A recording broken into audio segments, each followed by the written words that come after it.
Welcome to the Studio Transaction Basics training video series. In this video, we're going to explore the mapping step, how we can associate the fields that we've recorded in SAP with our data source file, either Excel or Access. You'll start on the basic view. This is going to show you just the fields that you physically typed into during the recording phase. Okay, so this is just a summary of just fields and just the ones that we actually physically typed into. Also on the basic view, we have our choice of data set. We can select Excel or Access as our input file type. This is also where we'll do the drag and drop mapping, where we associate again those fields in SAP with our data source type, with our data set. You'll notice when you first go into the basic tab, everything's listed as a fixed value. And in the value column, you'll see all of the data that you input during the recording. This is where we can either choose to keep some of those as fixed values. If the value never changes, we just want to make sure it's being set to the correct thing, leave that as a fixed value.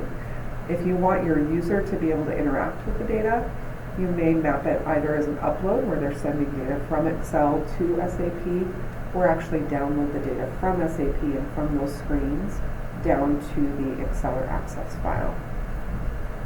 You'll also be able to see some properties. And again, in the basic tab, we're just dealing with fields. So these are all field properties. And the first section here is data. So this is where I can see information about this field. Is it a string field, a Boolean field? What kind of field is it? What is the field length from SAP? And I can also set some parameters. So I can set some basic allowed values. And then if somebody were to put in a value that was not in my list, they're going to get an error. So you can do some quality control here. I can maintain whether or not to pad this field with zeros or spaces at either end.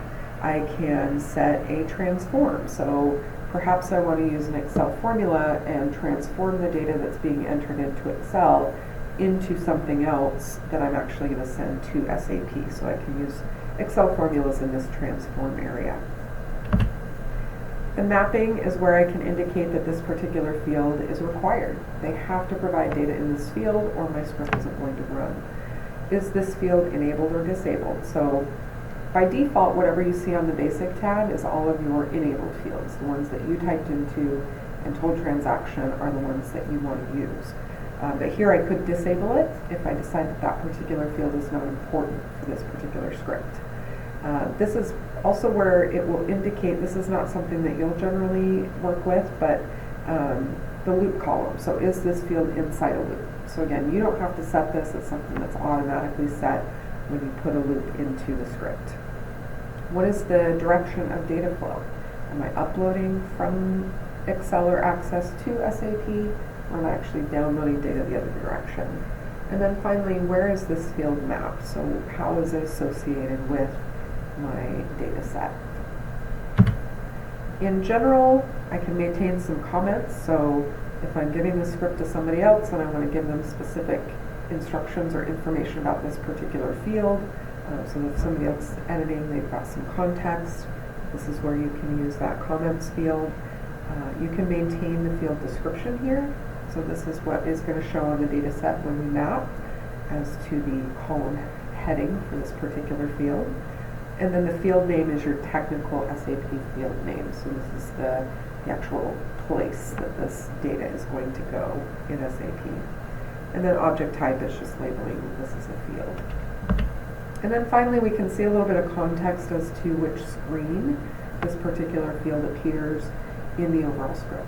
So this isn't an area we're going to maintain here, but rather some properties that we can read.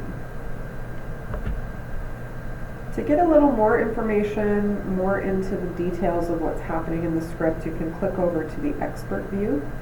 Here we see our fields again, but now they are organized within the context of the screen that these fields appeared in the T code. So when you see that first green line on row 4 there, that's my first screen that I went to.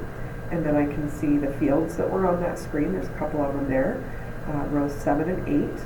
And then where my cursor ended up. So that's what row 5 is. So after I was done typing, where did my cursor end up?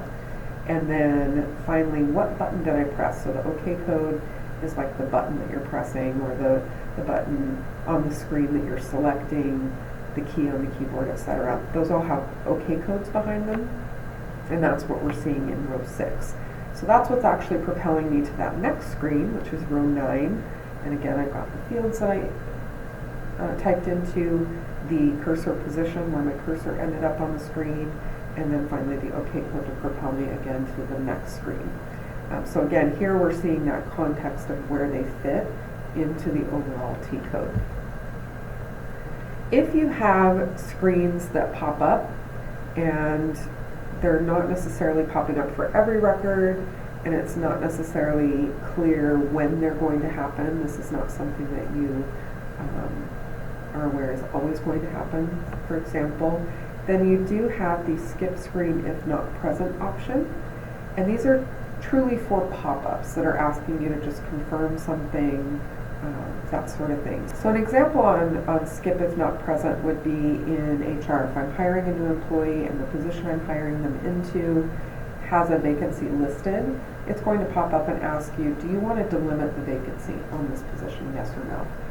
And unless you do a query ahead of time to see which positions that you're hiring into have this, you wouldn't know that that pop-up is coming. So you'd want to make sure you record it so that it's in the script, and then you'd find that screen in the Expert tab and click either this button here, which indicates skip if not present, or over in the properties you have an option that you can check.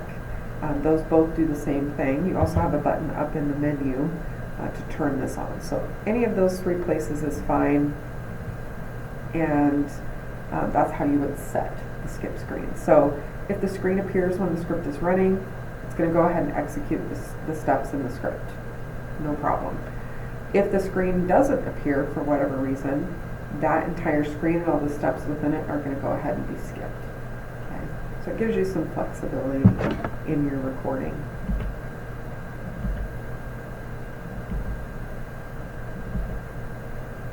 And again, this is showing you all the different places that you can indicate how to skip. So let's actually go into the recording that we created in the previous training video and work with some of these features. I mentioned that if I missed a field, forgot a field, but it's on one of the screens that I went to, that I can actually add it to my script. So the first step to doing that is to go to View and turn on the disabled fields. And I actually have to be on the Expert view for that option to open up. So I can turn on the disabled fields. And what you're going to see here is that each of these screens is going to show me some additional fields that are grayed out.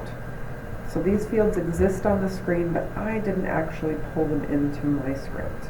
So if I wanted to add them now, I just would check that particular field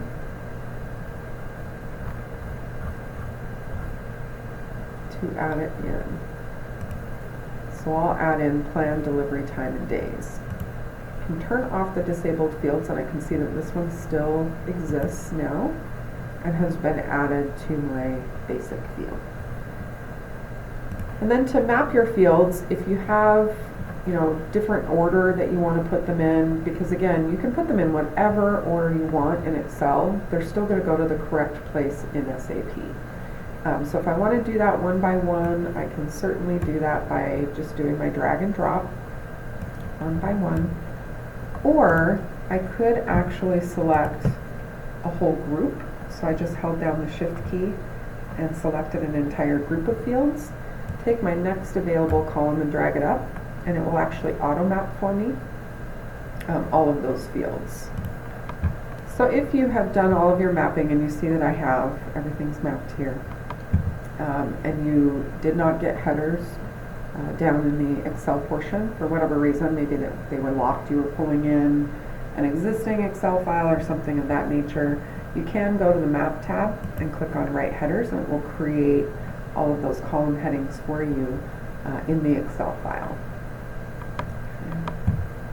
And then again, here are all the properties that I can work with. for each of these fields, and if I go to the expert view and click on a screen, those properties change to be specific to a screen rather than a field. Okay, so you can see that these change depending on what you select. And then the last thing to show here is that you can see your mapping type. Okay, so it started with everything being a fixed value. I'm going to keep this particular field a fixed value because this was me selecting which view to go to, and I selected basic data 1. I don't want to put this on the Excel file because I don't actually want the user to provide anything other than what I selected during the recording. So that's true of any of the fields that you work with in your recordings. If you have data that you want to make sure either it's part of a step that you're taking or it's data that for data quality reasons needs to always be a certain value, you can leave those as fixed values and leave them in the script. They're still going to be executed, you're just not giving the user the option to interact with that particular data point. They can only interact with the fields that you have mapped for them in the Excel file. So the final thing I'm going to map is just my validate log column, and I've turned validation on so that this allows my user to pre-run the data in SAP, and it's going to push all of the data through the T-code, but then it's going to cancel at the end. But it gives me an opportunity to see any error messages that may come up based on data quality prior to actually posting any data. So you turn on allow validation here, that gives you a separate log column that you can map down to your Excel file. Please join us for the next video where we explore how to now run data through this script and into SAP.